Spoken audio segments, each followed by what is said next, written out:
I was talking yesterday to a group of people who'd gathered in a diabetes support group. We were talking about urges to eat things that you essentially know that for health reasons you probably shouldn't. Not that I love the words should and shouldn't, but that's how many of us talk to ourselves. So when we were talking about urges, somebody brought up the idea of triggers.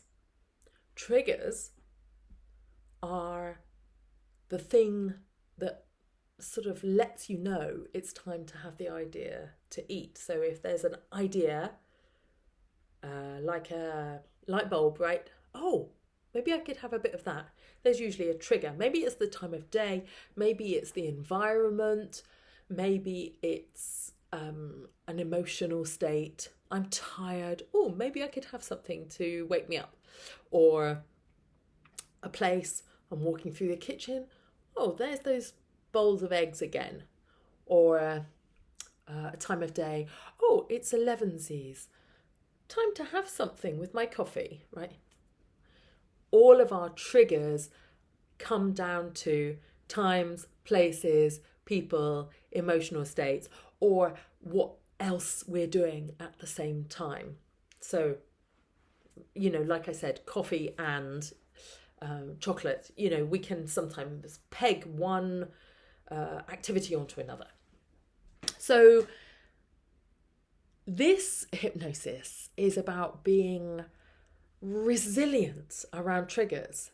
Because as one person pointed out in the support group, we can't really go through life not having any triggers, right? We can't wrap ourselves in cotton wool and not have people constantly bring stuff into our lives, offer us stuff, and even if they know that we are trying to moderate our relationship with food, or we are trying to overcome disordered eating, or we're trying to support our bodies around weight or through hormonal changes, or we're trying to focus on being healthy, or even if they know we are diabetic, they still will want to offer us things, because offering them means they're offering us love, and they still want to be able to do that, right?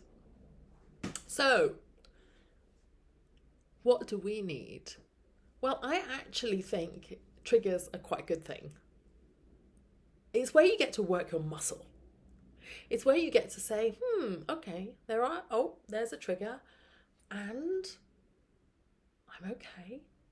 Just because there's a trigger doesn't mean I have to do everything else in my brain's sequence. I can just notice that has aroused something in me, and I can be with it. And this hypnosis is going to be about being with the urge and really riding so many that you get stronger and stronger and stronger. And in that regard, sometimes people find it easier to get everything out the house so that they are not triggered at all. Sometimes it's not a bad thing to have one or two treats somewhere in the house. Now, you might find that putting them right there where you're coming across them all the time is too much. And I don't want you to be using a logic of, well, I'm going to eat it to get it out of the house, because that's not where we're going either. I want you to think about potentially having a couple of things in, or allowing people to have brought things in or gifted you things, and to just kind of have them there, maybe out of sight, knowing that they're there, and being in control of when you decide to have them, not eating them unconsciously, not eating them opportunistically, eating them, if you are going to eat them, intentionally, and maybe delaying gratification on eating them for a while and feeling good about that, knowing that, I might have some at the weekend. That's fine by me. They're still there. They're waiting for me, maybe creating some safety and security in knowing that they are there, like a squirrel with its nut store. Okay? Good.